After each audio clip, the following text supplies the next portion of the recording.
It's August 28th, 2018. This is WDYTA. No, I said that wrong. It's WDTYA.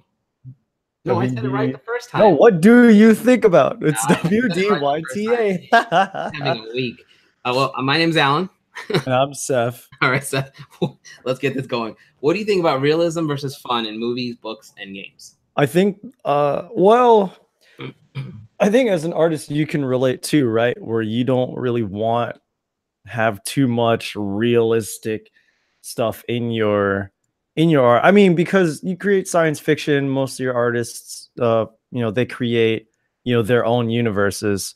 And when you're writing those universes, I'm sure that you guys just want to have fun with it. Maybe, what I think about? Here's what I do think about too. In science fiction, it's a lot more fun having realistic explanations and backing to that science. So I think in some cases they do go hand in hand. In some cases, whether how realistic it is fun. But then there are other times in like Star Trek or in Star Wars where it's just like, dude, who cares how the Force is the Force? Like, let it be fun, Oh God, yeah. Let's not bring in the Middleearth. Yeah, exactly. Right. I mean, like even for like the stuff I'm working on, I try a while back.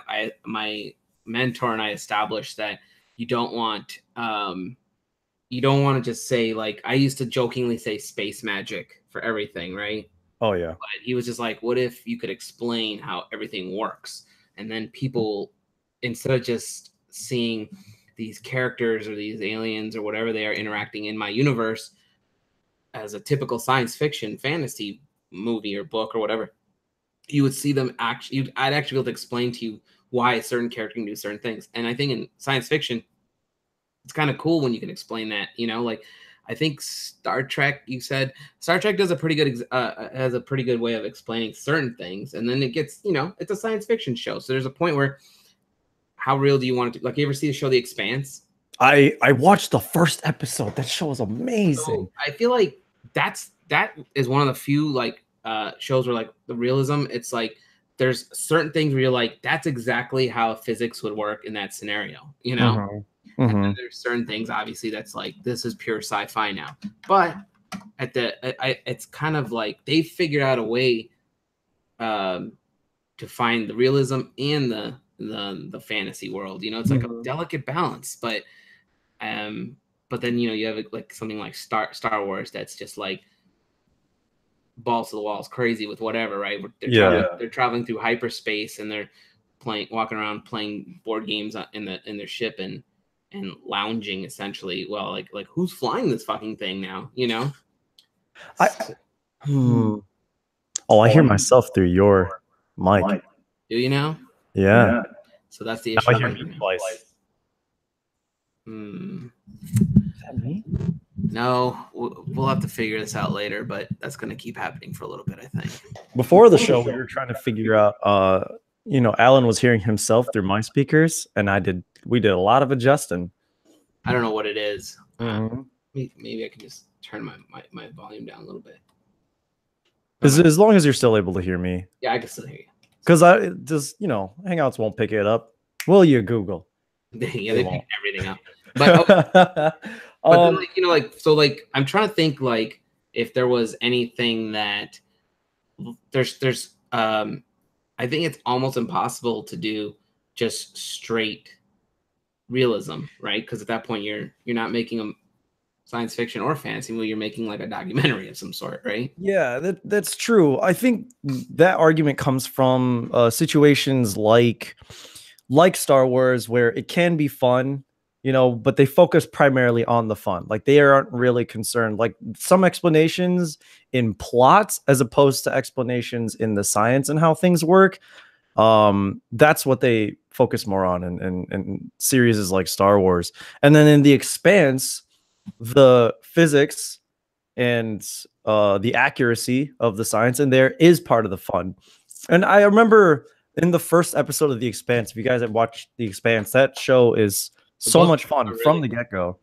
The The books are supposed to be really good too. I'm sure they are. I just But haven't, I think I just haven't had a chance to sit down and read them all. I think we've also had that conversation too, where like I like the visualization because you get to watch the physics, you get to watch the representation of the science behind things. So I remember just when she was floating around in space, like in her cell, and you see her hair just like still, but because it's floating and stuff. And I was thinking about, I have never seen that before, like in anything that where they're in space, the hair sometimes just moves like unnaturally on its own, but it's never just still. And that's most likely, I would think, what would happen. It was not I don't know. still, but it was just locked, kind of It's moving. like the little things, right? Like they have the Little magnets things. on their boots. But then they throw in that science fiction element where they have to take the way they take those injections when they start going a certain amount of speed. I mean, that's true too. Because if we were to move at the speed of light as we are, like we would just be mush. Right. Our bodies can't handle that, Just accept that. What is that stuff they're injecting themselves with? Yeah, I don't know if they explained that yet, but But, it's cool. The realistic part or the explanations behind it can be part of the fun. And I think that the argument not stemmed, but it's a lot more applicable to things like, you ever played Battlefield? Battlefield. The shooter series. A lot of people say it rivals Call of Duty, but they're not really the same. It's another shooter series. Sure. No. Where back in the early titles of Battlefield, where they would focus kind of primarily on, each game would focus on like one war. So Battlefield 2, let's say, I think Battlefield 2 was more, I don't know, they were always like more modern focused, but they did a lot to make sure that it stayed true to actual combat and what soldiers kind of, as close as they can experience it while still maintaining that fun. Flying the jets and the way that the helicopters move, the way trees move and things like that. They were always kind of trying to focus on whether or not shit was real, and like the physics in the game, in the sense like how you can destroy buildings and things, but they also wanted to keep that universe tightly locked into that specific war, right? You only see guns from this war. You'll only see technology from this. You'll only see events from this. But then in the latest installment, Battlefield 5, in Battlefield 5, it's supposed to be World War II. Right. But then they've got people with like, there's the whole argument that people were just like, ladies never seen combat. And then they had like the main protagonist of the thing is the girls, and you can play as a girl in World War II. And a lot of people are like, dude, yeah, that's right. I remember that. There's all this controversy on it. And I'm like, because dudes can't. On one hand, I can understand like, oh yeah, Battlefield, like EA is kind of like making away with the accuracy, and they don't really, that's not really the focus anymore. But on the other hand, who cares? That's gonna be fun, I play females in every game I play. I don't mind. I'd imagine it's actually accurate. I don't know. I can't imagine women didn't fight in those wars, man. But the thing is, like, does the accuracy matter there? Because it's gonna be fun. Right. I get what you're saying. Yeah. I mean, it's like, do you remember I remember when I was younger, I don't want to turn this into thing about females, because I was gonna say, the first time we all found out that Samus was a woman. I remember that. That was so cool. Friends who were like, "What?" I'm like, What's the problem?" Like, yeah. I'm like, it's a cool character, and you just like womped this game with this character. You had a great time playing it, but now your one gripe is it's a woman. I don't know what people's thing is about that, man. That enhanced the experience so much for me. I mean, when I found out Samus was a girl, I was like, this game is awesome. I mean, it's a great game regardless, right? But yeah, that's right. I don't want to turn this into a thing about girls, but girls are awesome. And any game where it's got girls in it, sign me up. Yeah. Dude, did you see the 48-minute trailer for Cyberpunk 2077? No, you think I'm going to sit around watching a 48-minute trailer? I watched it twice. So was it gameplay or an actual trailer? It's gameplay. It's a 48-minute gameplay reveal. So that, those kind of games I like, because that has it's kind of like watching Blade Runner.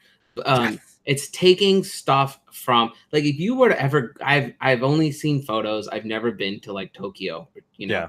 But like the set designs for those movies are based on like those neons and those tight streets with those restaurants and the crowded people, like the crowds of people, and like you know, it's all based on like it gets you.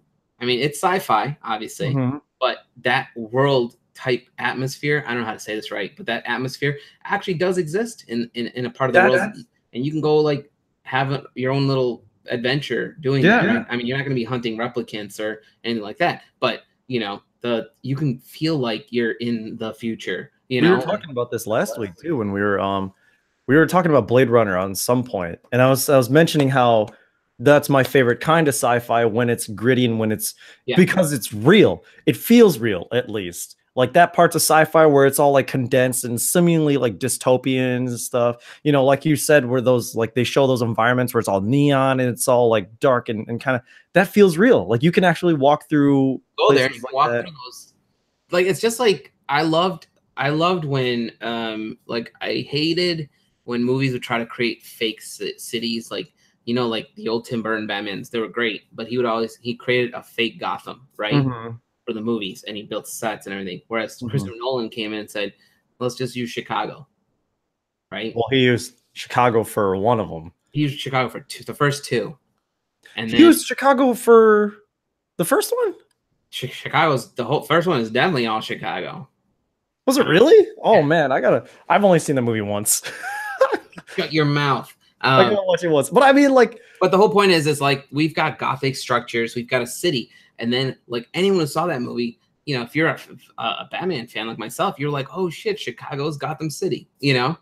And then the third one, you know, it fell apart. It was actually filmed, I think, in Philly because they were filming Superman here, and then that scenario, Chicago became Metropolis, right? Yeah. But they were smart enough to, I don't know, like I don't know if you notice some buildings or not, but I think that's kind of a cool idea when movies. You could put a fake world in a real world. That makes sense. No, that when you can make a fake world feel real. Yeah, because then you can like go visit those places, man. And like Lord of the Rings, man, when they finished filming those movies, they left like the Shire is still there. Like you could go to New Zealand and go visit the Shire. Like the whole thing is still there. That is so cool. No, I've seen pictures. Yeah, I've seen pictures, and I thought that was a set. Or, I mean, I guess it technically is, but I thought that they're going you can't like walk into the Hobbit house or anything like that, you know? I don't think. But the actual outdoor like setup with the doors and the gardens, and all that's still there. And for a while, they used to have like what's the Riders of Rohan, the Empire of Rohan? I don't know how to say it right. Rohan. What is that? That's where the horse riders live with the king that was going crazy. Oh, yeah. Right? They had that set there in New Zealand for a while. People could tour it, but now they took it all down. But that whole movie is filmed in New Zealand. So like all those little places, you know, minus like some of the scary mountains and, you know, the mines and all that, obviously those are not real.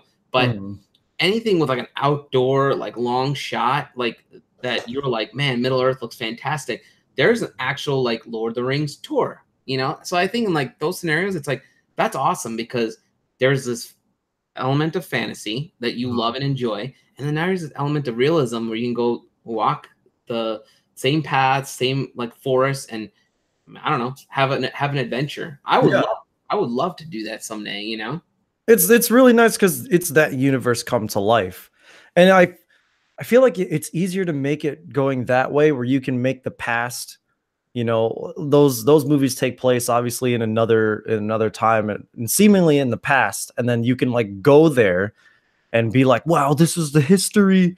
It's really cool. It's harder to do that on the other end, like what they create, because you can film, you know, the next Blade Runner in Japan or wherever and make it like as accurate as possible. You can use real location. You can do location shooting for that, but it's harder to preserve that. Yeah. Environment. It's hard to preserve that. I mean, I think that I like that aesthetic anyway because I feel like that's where we're going. I don't know that cyberpunk feel.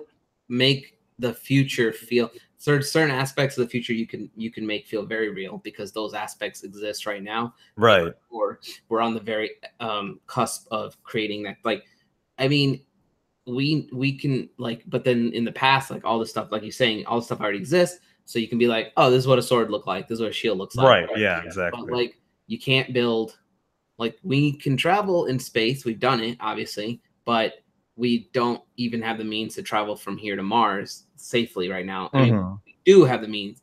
Problem is, it's probably a one-way trip, you know, like, until they get something over there and they colonize Mars, and then it becomes a two-way trip. But that it's like you can in movies you can be like, hey, we're gonna travel to Mars. It will be there in 5 minutes, you know, like, and then you could kind of someday you can be like, someday that's gonna be possible. You don't know. Exactly. I hope at least, you know, traveling to Mars in 5 minutes and preserve the human body. That's the one thing I always it depresses me too, because, or it bums me out. I don't want to say depressing. It bums me out when I think about light speed and how there's a reason we can't go that fast. But exactly, scientifically, like, have you ever seen The Martian? Yes. Have you ever read The Martian? No. Okay, so this is a good example of, like, I don't want to say it's pretty accurate too. So the book, the guy wrote the book, like, he did his homework as far as, like, you know, all the little things the guy has to do to survive. Like, there's actually, like, I think if I read an article where he basically did the mathematics on it. He researched, this is how you'd have to survive on Mars. Right? Yeah, I read this article. Obviously, this is all in theory because of the fact that none of us have lived on Mars. Yeah. Okay? But if you were, like, you know, they built those, what do they call those? Like the pterodomes or whatever here in, like, I think they built it in, like, some desert that has the same temperature as Mars. And they basically try to make it so you can survive in that dome, right? That's how they're testing living on Mars. Like, the conditions are almost identical. Obviously, you don't know what kind of storm you're going to get hit with at Mars, but they're designed to live in that thing for X amount of days without, like, you know, like, when they go outside, they have to wear the suits and they have to drive around. They have to wear everything has to be done specifically because they're training essentially to send people to Mars. But that book was one of those cool things where, like, he did the math. You have you hear about how he's surviving, but then you see the visual, you know, in the movie where it, you know, like, the trip from Earth to Mars took almost, I think 90 days, right? So, yeah, it's like, or 90 weeks, right? I don't know. What? I think it was 60. No, I think it was. It wouldn't take a year. 6 months. I think it was half a year. I don't remember. But my point is like, that's how you would have to try if you want to bring realism into, like, traveling from here to Mars. That's like that's the mathematical timestamp of how long it would take you based on the equipment you have and the ship you're flying, right? I don't know. Like, Tesla just sent up a payload, right? That's on its way to Mars. Has it gotten there yet? No, it hasn't gotten there yet.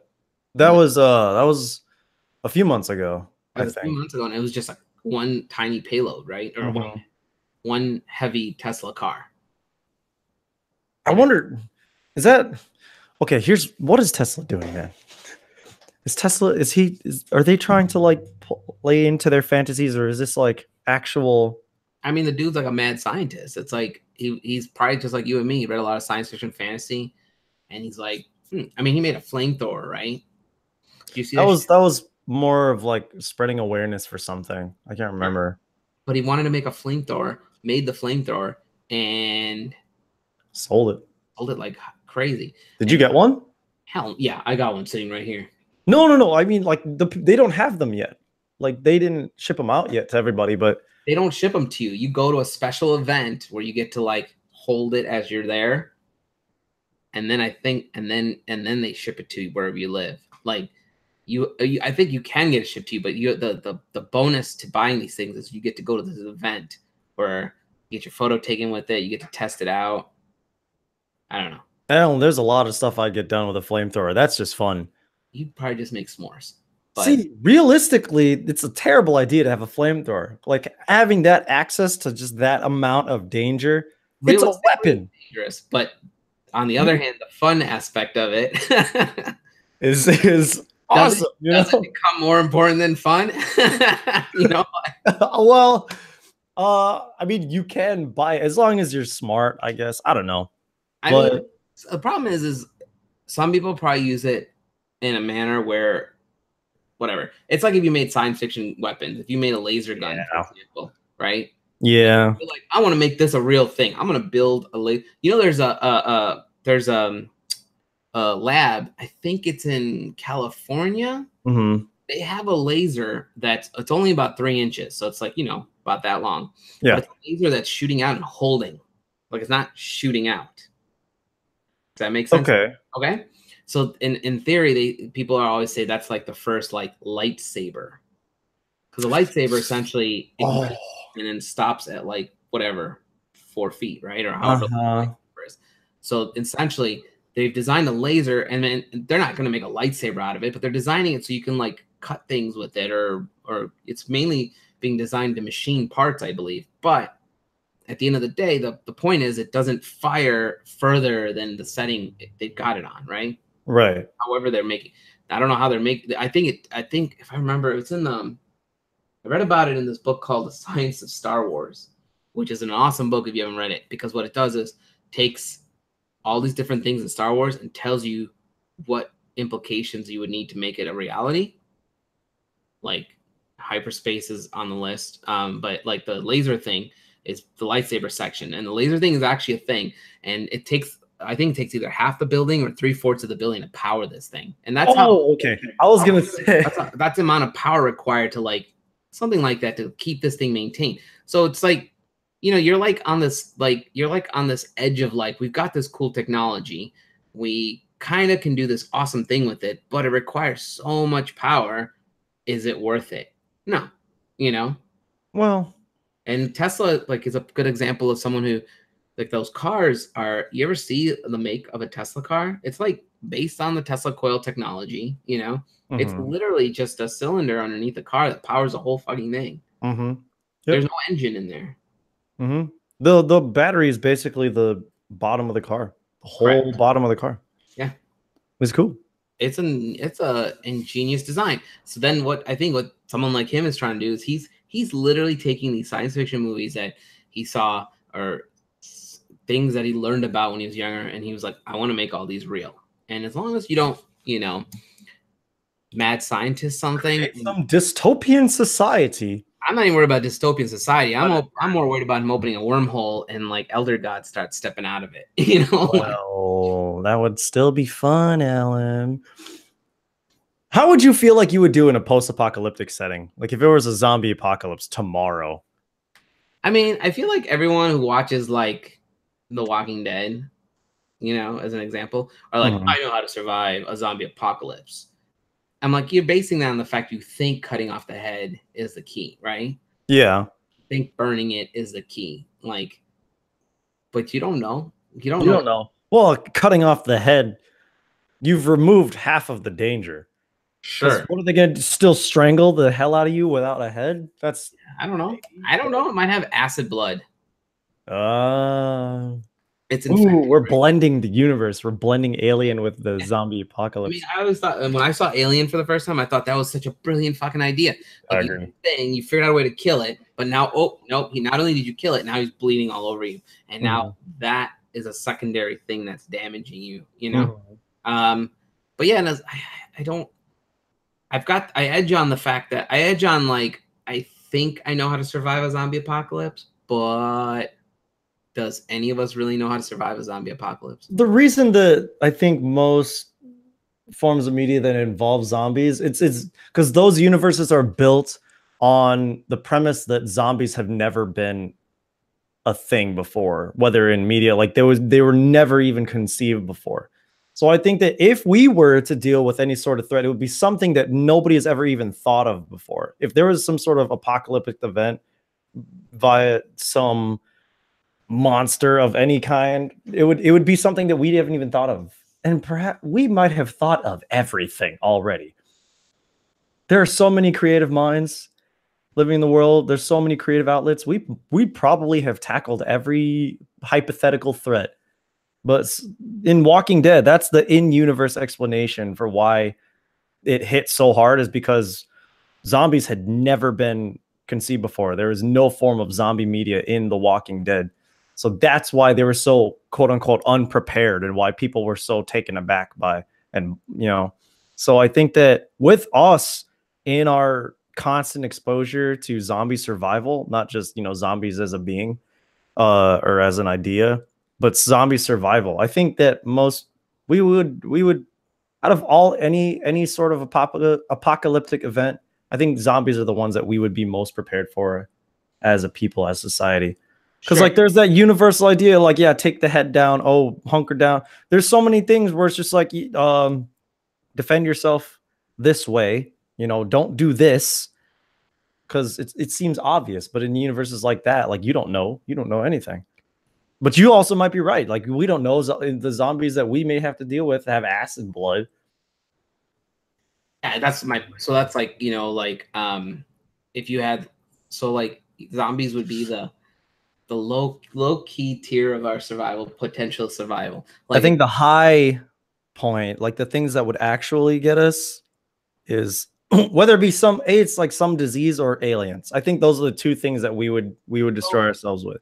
Right. Or we would die to some kind of disease, but more than likely we'll destroy ourselves. Because aliens, so that's the thing, right? We give ourselves these fantasy outlets. Mm-hmm. You know, like, and people are like, what if alien? I mean, I don't know about you, but you know, I believe there's extraterrestrial life out there, but I don't think they're going to visit us anytime soon because we're essentially a science experiment to them, right? Yeah. And we're not really passing with any colors right now. So if a mothership were to appear in the sky right now, I'm not going to be like, oh, cool, aliens showed up to talk to us. I'm going to be like, it's nice knowing you guys. Yeah,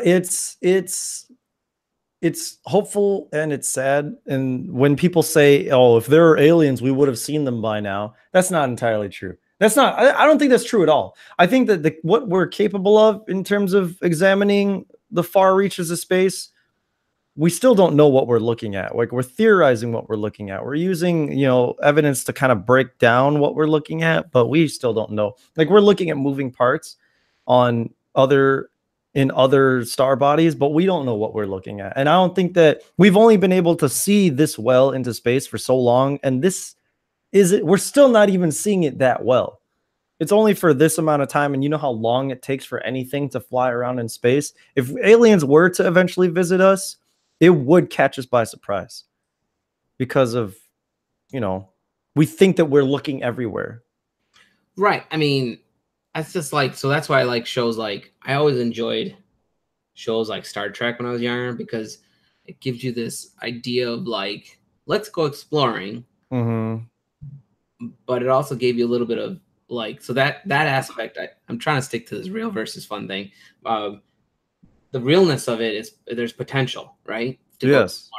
And the fun aspect of it is discovering new life, right? Mm-hmm. The scary aspect of it is discovering new life. Discovering it. Like, it's not gonna be like, hey, what's up, guys? You know, like, hey, we're from Earth. It's just gonna be like, you don't know. I mean, honestly, you don't know. Like, they might be the chummiest people in the world. You know, they might be. Alan, you've played Mass Effect, right? The first one? Yeah, we've had this conversation. Everyone hates me because I haven't finished it. No, but you've read the Codex before? Like, you know the history and the science behind this. Is okay. So we were talking about this in the beginning about Star Wars and others in Mass Effect and in The Expanse. But in Mass Effect, there's a little codex that tells you everything about why this technology exists. Like, they break down all of it, and then none of it really chalks up to space magic by any means. Like, they explain the science and the history of it, when it happened. And I like more in media where we find the aliens, like, we're active as a society, as opposed to like they visit us on Earth and we're blindsided, like, oh. So in Mass Effect, they go to Mars, they find this, actually, never mind, there is that one element of space magic, because it's just like, oh yeah, these gods, but the first aliens we find, we go to war with, like, immediately. And right. We lose bad, you know, because that's because that's where the people who made that game are like, we don't want to make this, like, realistically, that's not how you would handle that situation. But if you want to have fun, you need the war. You need a war. But the thing is, we lose that war right away. That's the real part of it. That's the real aliens, like, anywhere near us, they are obviously way more technologically capable than us. So they're just like, who are these stupid assholes? I mean, how shocked would you be if if we travel through intergalactic space, right? Let's just say technology is advanced in the next 10, 15 years. Mm-hmm. Build a ship, we travel through space, we get to whatever, section 8, zone whatever, and then like we discover aliens, and then we show up and we find out we're actually stronger than them. You know, like that'd be sad. Like that would be, you'd be baffled by that. I'd be bummed. Yeah. There's people that believe that we're the most intelligent things in the universe. That's a whole different topic. But realistically speaking, we're probably I think that's false. Realistically speaking, we're probably not. But yeah, it also I keep saying it edges on, but it also has to do with we don't know. You don't really know. Like there is planets like for legit. They've discovered a planet. It's called Kepler 118. Yeah. I've got in the series. I always try to sprinkle in actual science with the science fiction. So my series goes with like all the landscapes you see me do. Those are actual places I've researched that actually exist. Mm-hmm. Right. Like even I have a piece called Ninth, and everyone's like, Ninth doesn't exist. It's called a hidden moon of Venus. There is a body of something, either a rock or a moon, that they keep seeing around Venus every once in a while. Mm-hmm. They can't determine if it's a moon for Venus or not. Mm-hmm. So it's Ninth, and it's like it's a hidden moon because they can't determine if it's an actual moon. Mm-hmm. But it's a real thing. So Kepler is a real planetary body they discovered that has the same makeup as Earth. It's pretty close to Earth. Yeah. As far as water, oxygen. I have no idea how they get those readings on something that's light years away. I think it's based on like positioning to the sun and its orbital. But they also, I think, has to do with like the picture just shows like these like, I don't know how to describe it, like different colors. Mm-hmm. Colors represent different elements around it. That makes sense.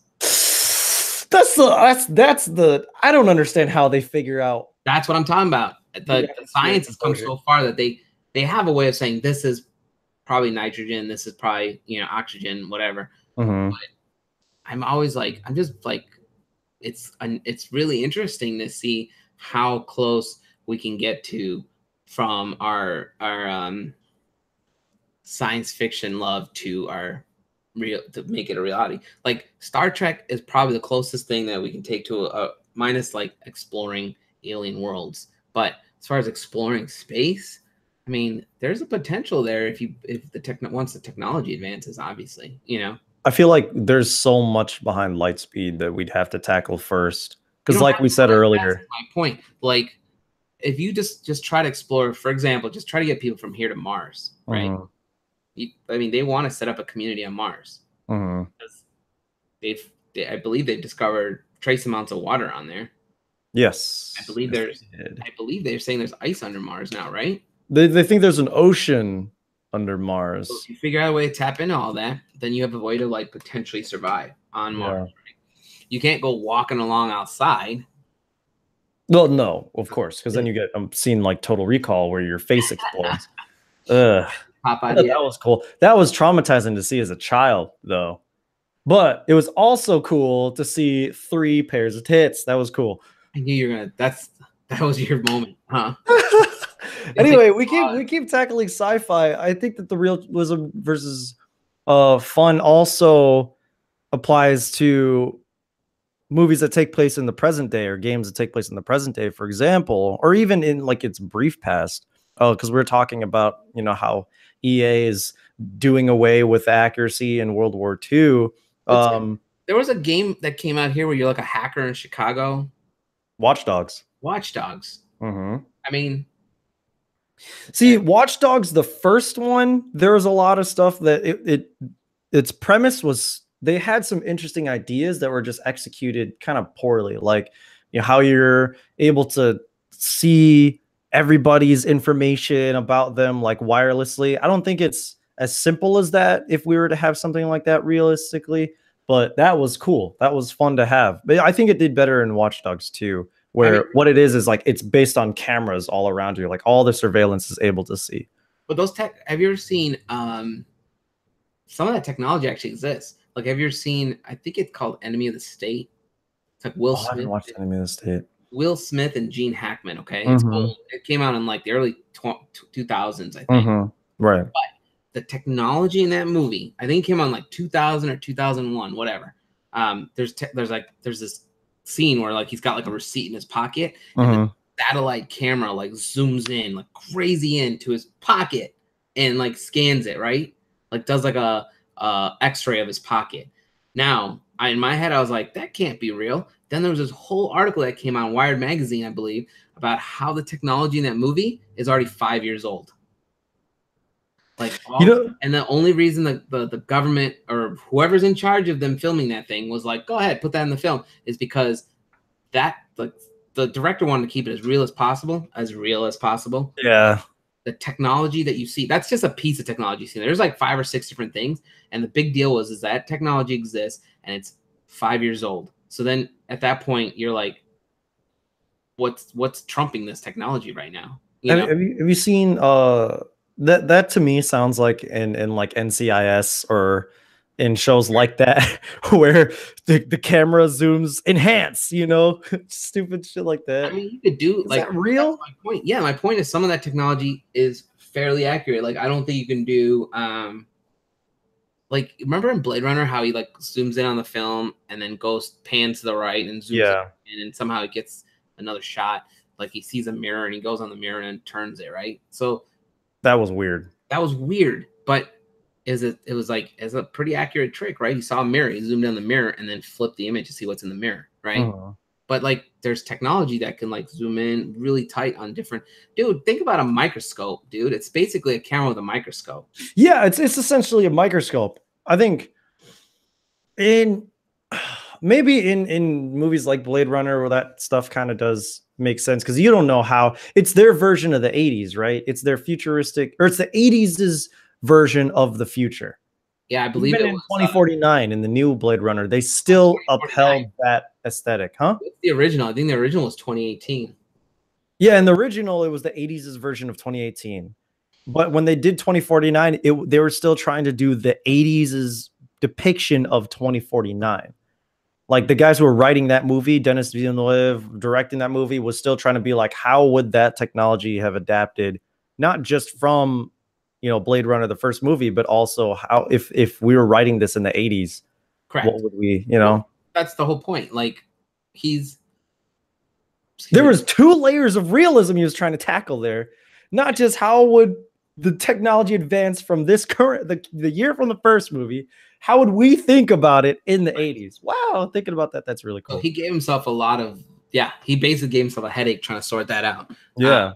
But I can appreciate movies like that because like I feel like if you get too real in a movie, then the fun aspect goes out the window. I think it depends on the movie because you get movies like Mission Impossible where, yes, a lot of the stuff that he does in there, like Tom Cruise wants to actively do his stunts because he wants them to feel authentic. He wants them to like be as real as possible. And he doesn't want like computer generated, all this wacky tobacco stuff. He wants to do it. But then they give him too much tech, right? Like I think a good example of something that looks real as far as an action movie and there's not, and you can still kind of hold like this could be real, is the new Bond flicks. Have you seen those? I haven't watched Spectre or the one just before Spectre. The new Bond flicks, that dude there's no like, I'm trying to remember if there's at any point he has like an exploding pen or anything stupid like that, right? If I remember correctly, he doesn't. It's just a guy who does his job. He's got a gun. He gets put in these situations where he's got to like fight his way out, right? It would feel pretty accurate to what a spy would have to go through. I don't know, right? I don't know what it's like to be a spy, but if you were to say, man, this is the spy life, it seems kind of dangerous and cool at the same time. Yeah. But then you're like, here's an exploding pen. No. Here's a belt buckle with a laser in it. No. Like, man, whatever happened to spy movies were so much fun. That's the point, though. So those old Bond flicks, the newer ones are more akin to realism, whereas the old ones are more like, let's have fun with this, right? Does that make for it a worse movie, a worse experience than the old ones? For the time it was filmed, it was fun for those people, right? Oh, you're talking about for the actors? Not the actors, the people viewing it. So like when the original Roger Moore James Bond flicks came out, I think it was Oh, like, back then. yeah, it was like the early 80s, right? Maybe. Yeah. No, late 70s maybe. And The it was first Bond fun movie for I think came out in the any 60s. moviegoer to go see that, or any person living in that era to say, "Oh, this is cool. I love." But if you actually read a James Bond book, even the guy who created James Bond was like, "That's not what my character is like." You know, like he's not like he's definitely running around saving the world and banging chicks, but he's definitely not doesn't have this cool tech. And then the Pierce Brosnan ones where it came out when I was older, you know, I think I was in my I want to say I was almost in my 20s. I might have been like 18 or 19 when it first came out, the first one, GoldenEye. And I was just like, this is phenomenal. Because I grew up watching the Roger Moore flicks with my dad, and my suspension of disbelief is already elevated, right? But then I remember the first time I saw the Daniel Craig ones, I was just like, this feels more real. And there's a moment where you're like, it's not as I felt in personally, the fun element is gone. Does that make sense? I didn't watch a James Bond film until Casino Royale. Okay, Like so I had them in my house. You know, my grandparents loved James Bond. They had so many James yeah. Bond movies, like Mr. No and GoldenEye and stuff. I didn't watch any until Casino Royale. So like GoldenEye, it's like it's fun, man. He's like a spy who's got like all this technology. He's fucking driving a tank at one point. You're like, this is Yeah. out of control, but it's so much fun because you're used to playing video games, and you're used to reading adventure novels, and it dropped you right into that adventure. But then when you see the Daniel Craig like Casino Royale, you're like, I felt very much like my fun. The realism was there, the fun was not. But it's not a bad thing. You know, it is a lot more fun when it is a lot more enjoyable when the fun experience is explained realistically. To me at least. I think there are a lot of people that would just say like, screw, who cares how it is? Let it just be what it is. But I remember when the A-Team movie came out, the remake with Bradley Cooper and like, you know, all the new cast of the A-Team, they had the scene where they drop the tank from the plane and they're shooting. Oh yeah, You know, Bradley Cooper is gunning down, and then I was like, that was cool. That was, who cares if that can't happen? That was cool. So and then they explain, like, there's an article that comes out later, like, this is based on like this. They based that scene on real science, like on what they could realistically do if you in drop that situation, like how you can drop a tank from the sky and then be like gunning stuff down from it and then be able to land it. I don't remember how they landed it, but when they said they were writing that scene, they wanted to be, you know, they wanted it to be scientifically accurate as possible. As possible. I'm sure that not wholly possible, but that enhanced the experience for me. And that cemented it in my mind as like one of the coolest scenes I've ever seen in action. And I think that when you're having something fun like that, just be explained to you, like, oh no, that could be real, to me at least. That enhances the experience. Shoot, yeah, I agree. It definitely enhances the experience if you're willing to sit down and say, let's delve into this a little deeper. Like, and I like that's the kind of arguments I get into with, not arguments, but discussions. Let's call them discussions. With discussions, yeah. People who are like Star Trek can't never be real, and I'm always pointing at my iPad because I was just like, as a kid, those tablets that walk around on the show thinking, holy shit, that's a whole computer on a little tablet, you know, because I had an IBM PS1 at that time, which is the size of an engine, you know, like I had there's no portable tech. I didn't have look at how skinny this damn cell phone is. This is a computer, essentially, right? Like none of that stuff existed, but you saw things like that in Star Trek, right? This is essentially a tricorder, right? Like, you know, I can talk to you just like this on my phone. Now we have it in our watch. Now it exists, right? Yeah, you can like get James Bond, fucking Inspector Gadget up in here, you know, like so like when people, I always have those discussions with people, and I'm just like, and you know, they'll lean heavy into like, well, you're never gonna have a spaceship that has like a warp core engine and shit. I'm like, I'm not saying it's gonna have a warp core engine, but you don't know. You know, like we're still exploring places like Mars. So what if you find an element on Mars? It's like this shit can power this thing at a higher rate of X. Yeah. You might like you said, we're still discovering, you know, bits and pieces of technology like that. So it can still happen. You're right. Yeah, that stuff can still happen. That's the way I like to live in I like to think this could be real, and then that'll make it fun. As long as it's not scary real. Like I don't want to, there's somebody out there, there's somebody out there trying to like build a warp or a black hole generator or something, and you're like, you can't.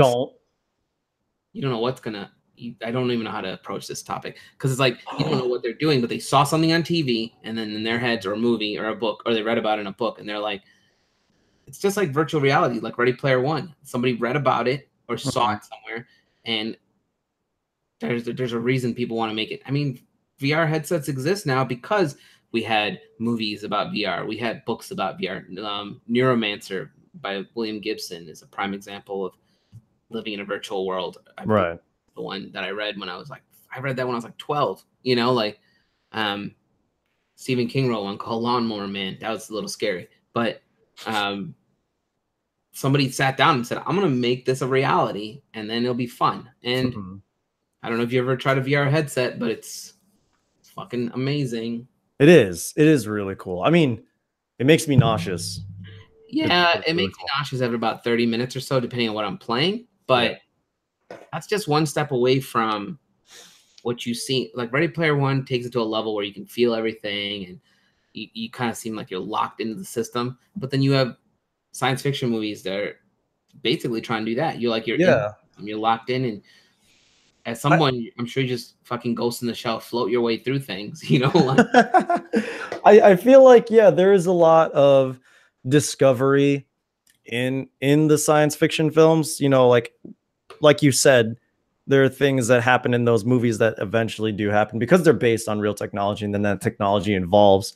So you're right. We don't know who's to say, if we, discover some magical elements or if science just kind of takes us to that point. There are things though, you said, what happened, like this guy who's building a black hole generator, hypothetically, there could be those mad scientists or those accidents that end up there's absolutely going bad. I watched this one video by Kurz Gazette where if you watch their videos, they're amazing because they tackle the science behind the future and hypothetical situations, but they're also sad because they tackle the science behind hypothetical situations. They sometimes, most of the time, they just say this won't ever happen. Exactly. They're the ones that said, the paradox, the Fermi paradox with the aliens, if aliens exist, we would have seen them already, or they're just ready to kill us. Those are the two possibilities, or we're not. We haven't seen them, and that because we're alone. That's just their opinion. But you also like his opinion backed by science. But they also, I'm sorry to cut you off, but they also tackled the black hole. Like, what if there is a black hole the size of a dime, the size of a nickel or something like that? That alone would be enough to like destroy the whole planet. And I'm like, man. Yeah, man, a black hole's a very dangerous thing. But damn, that would be cool to just see it, Not on this planet, though. But also, we keep talking about science fiction, but like if you talk about like fantasy stuff, like fantasy. Everything that people write about, like Lord of the Rings, I keep referring to Lord of the Rings. That is a prime example of like Tolkien essentially was like a historian. He took actual like he took like mythology and text that he read from back when, and then he created his whole world based on that. So, there's a little bit of like, I don't know if you want to call it realism, other than the fact that those myths actually exist. Alan, do you think dragons ever existed? I mean, I feel like dinosaurs. We've clearly seen dinosaurs, right? Yeah, but dinosaurs were. Who knows? What if dinosaurs weren't long before humans? What if there were humans during dinosaurs and dragons were was that? What if what if people actually existed back then and you just don't see them because dinosaurs ate them? What if dragon bones decomposed with the rest of them, and that's why we haven't found evidence of dragons? What if what we're actually burning for fuel is dragon bones? It's dragon bones. What if the coal is dragon bones? I think it's so easy. I watched this one mockumentary, and this was how I learned about mockumentaries. It was a documentary on dragons, and I was like, "See, Dad, they're real." And that was when I learned what mockumentaries are, and I was very sad. I was very upset. I don't think I've ever seen a mockumentary, but oh wait, I think I have. I saw like something on like mermaids. Yeah, probably. Yeah, see, And it's all just like they're fake documentaries. but It pissed me off. those kind of shows I'm half and half on. Like I saw the whole thing about mermaids, and I remember thinking, "Oh, that's kind of cool." This guy's going on to talk about how mermaids could have existed deep in the oceans and all that shit. But at the same time, it's like we have no evidence, and It's like they're just feeding us lies. you're getting worked up. Not in a fun way. People want proof. Like if you say, Absolutely. did dragons exist? I don't know. But we definitely can't. You've definitely seen dinosaur bones, so it's not to say something as big as dinosaurs didn't exist. Yeah, who knows, man? What if their wings didn't have bones? What if it's all cartilage and that's all gone now? There's so much. Come on, I fantasize the idea about because he actually had wings, but we just don't see them. Just kidding. Oh my god. Oh man, we could just craft like dinosaurs all well because you're talking about fantasy, right? And then I'm thinking of any sort of usually any high fantasy, not necessarily high fantasy like elves and dwarves and stuff like that, but anything that is historical fantasy. It's not Tolkien or it's not Game of Thrones, George R. R. Martin. It's actually like things that we have experienced in history. Are there things from that era, that were based on myth that could still possibly be true? That would be way more fun. Yeah, man. Like, have you ever read the fun things from history that still could be real? Have you ever read Michael Crichton's Eaters of the Dead? Eaters of the Dead? No. They made a movie out of it and they changed the name. I think it's called The 13th Warrior. Mm-hmm. And it's based on I think it's loosely based on nonfiction of a guy that literally traveled with Vikings, and he trained with them. He basically went on these adventures with them, and that's how they get to like this. The Vikings are having a problem with I don't know what you want to call them. They're people, but they eat people essentially. They're cannibals, but they're just like nomads of people that live off their island. So basically, it's about how they go and stop them, but it's based loosely on actual events. Like you don't know. I mean, if some of that stuff, how much of that stuff actually happened back in the day, right? I mean, people get ideas to write specific things based on things they've either witnessed or heard about, right? Yeah. So like when you read about Beowulf, for example, like he's this great warrior, but he's based on like he's based on some mythology somebody read somewhere, but his adventures are probably based on like, where did you get the idea for these things, right? Like, you think horror movies are more fun? Sorry to bridge off of the topic. Do you think horror movies are more fun when they say based on true events or inspired by real events and it's a ghost story or some shit? I think it is because it's like, that kind of is. Yeah. It kind of is because you're like, oh, that could be like The Conjuring is based on actual events. Yeah.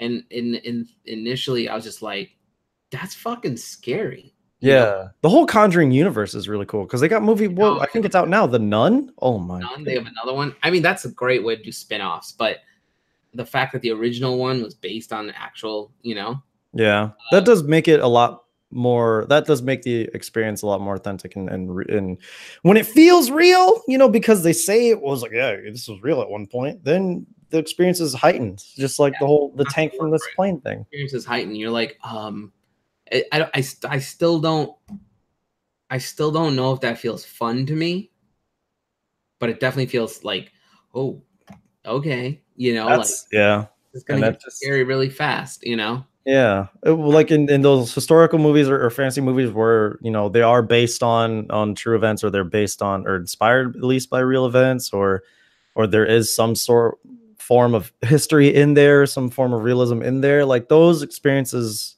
I think I find much more enjoyable and they can be more fun because of how real it once was, or it's based on reality. Especially when the ending is like Braveheart is a good example of that. Braveheart, yeah. Like, this dude's gonna be dead by the end of the movie. Some horror movies, I think that when they're based on reality. Massacre is based on reports of a person wearing a leather face, something or another, killing people, but not in Texas. That one's a little different. That one's that one's grim. That one's grim, I guess. Sure. Yeah. Well, I mean, that's like if you pick like what do you want me to? You want me to be less grim? How about Dances with Wolves? You know, like it's based around the Civil War when they were trying to get these Native American Indians off their land, and then there's like this war, and then one of the soldiers, you know, like that kind of stuff edges on like nonfiction and fiction, right? Yeah, yeah. But yeah, when we see media that is like based on reality, and they try so hard to be, you know, accurate, I think that there is a fine line where you know, not to sum this up, but like the point that we're trying to get at here is like there is or what we can conclude is there is a fine line on where the realism becomes unfun, you know, because you're right, like you said at the beginning, it just becomes like a documentary. I think that's the promise behind science fiction. It's because none of that shit happened yet. There's so much potential with the future. You can do whatever you want. You can do whatever you want. It's hard to create in your own universe from the ground up, you know, just like Tolkien and just like George R. R. Martin. It's kind of difficult to create this isolated universe, but in it, you can do whatever you want. Yeah, once you've established your world, your world has so many things that can be anything can happen because your world. Yeah, it's your world. But it also still, I'm sure, as a fan, it would be nice to, you know, as a viewer, as experiencing it, it would be fun to have explanations on why some of that shit exists. You know, just expanding upon that universe, expanding upon that creation. It feels fun. Like cycling back to Mass Effect, cycling to your stuff, how you have these things that are not only. Oh yeah, go ahead. No, you're right. It's more fun when you have an explanation because then you can relate to it a little better. Yeah, yeah, and then when you're able to like relate to your own art, that's when you enjoy it the most. And as a viewer, as a fan, when you're able to like relate to it, that's when it hits home. I don't know. Maybe that's why I'm more inclined to science fiction than I have in fantasy. Because I wasn't a big Lord of the Rings fan until I grew up as an adult, and I was just able to like appreciate, you know, everything behind filming, everything. When I was growing up, I didn't really care for Lord of the Rings and Harry Potter and all that stuff. I cared way more about Star Trek and Blade Runner and Star Wars. Because you're like me, you like science fiction, you like the hyper realism of it all. It was because I was just like, this is where we're gonna be, you know, as opposed to, you know, all these like created universes where I was just like, this is all. You're like, that guy's got a sword of power. That's cool. But yeah. This guy over here's got a lightsaber. You know, that can happen, maybe. So there is a lot of fun in the realism. But yeah, what are some examples of when it becomes unfun? Now I'm trying to think of like when they focus too hard on whether or not it was real, it loses its fun. I'm trying to think. I like how we created this topic and we didn't even think about like, here's an example of why. We didn't think of the unfun aspect of it. We didn't even think of what was unfun. We just thought of the good sides of both. I mean, we're optimists. What movies have they made that feel too real? I don't know. Too real to the point where it's like not. I don't know. I guess you don't really hear about them because you're not walking around talking to your friends about those. Yeah, exactly. There are movies like I just watched. It's called Her. Oh yeah. And you know, the one where he has that female AI. That's that's not an unfun movie though. I thought that there were some parts of that movie that were just some parts of it were weird. All right, like yeah, I know exactly what you're talking about. But yeah. like actual AI living in your phone and then becoming your like friend. Kind of. What if you could have actual conversations with Siri? These are all what ifs. God damn. What are some examples? If somebody's watching the show or somebody does watch, if you guys think of examples of things that are unfun, yeah, throw it our way. We'll there are movies like, you know, like I enjoyed there's what is it? Annihilation, I think it was called. Oh, was that good? I've been meaning to watch that. But the problem is they try to explain it a little too well. Like they try to It's based on a bunch of stuff, right? Mhm. Try to explain. So well, it becomes unfun for people who aren't ready for a movie like that. It becomes unfun for somebody who's used to like your standard science fiction fantasy movie. Things just show up and happen, and then you give them this. I have the perfect example. Go ahead. Because this is probably an isolated experience for myself, but it was not fun for me. Arrival. Have you watched that movie, Arrival? Is another example of that, right? It was what they tried to do was they tried to say, oh, the way that the aliens talk was in this circular motion. They give the entire message in one instance, and you perceive the entire message in one instance. And then apparently, because she was able to read a sentence in one viewing, in that one was her job. That was her job. Of course, to be able, as a linguist, you want to understand the language. But how does understanding that language allow you to, spoiler alert, how does, here's a spoiler. How does understanding that language, as that circular language, allow you to perceive time and go back into your future? That part was stupid to me. And the fact that they tried so hard to like give that scientific explanation was just like, and they're saying like, we just won't be able to comprehend this way yet. I don't think understanding the language is what made her. It opened up her brain. Already had the ability to. I think she was designed to be able to communicate for them. Does that make sense? By them? Like, I don't know if it's by them, but she already had an experience. Those alien beings in that movie can go into can travel to whatever timestamp they wanted, right? Yeah, because it's like your life is a circle, right. So they're just experience life.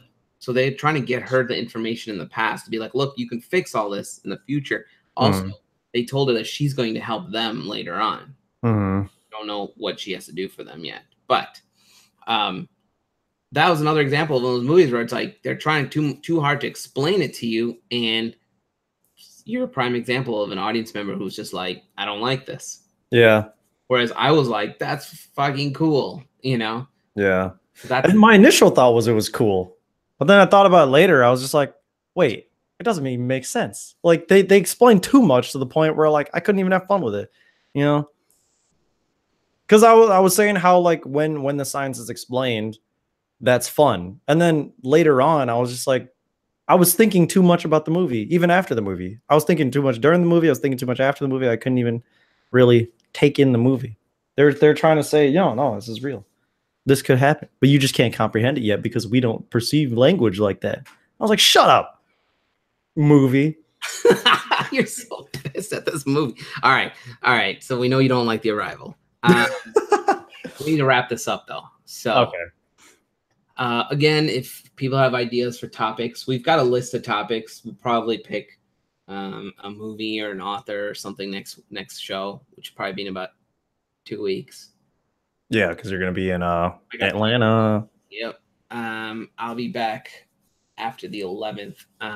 But as a rule of thumb, we probably should make some notes before we start next time. No, we definitely do. And yeah, like Ellen said, if you guys have any ideas or things that you would like us to talk about or things that you want us to explore, just shoot them our way on Twitter. Leave them in the comments on the YouTube thing.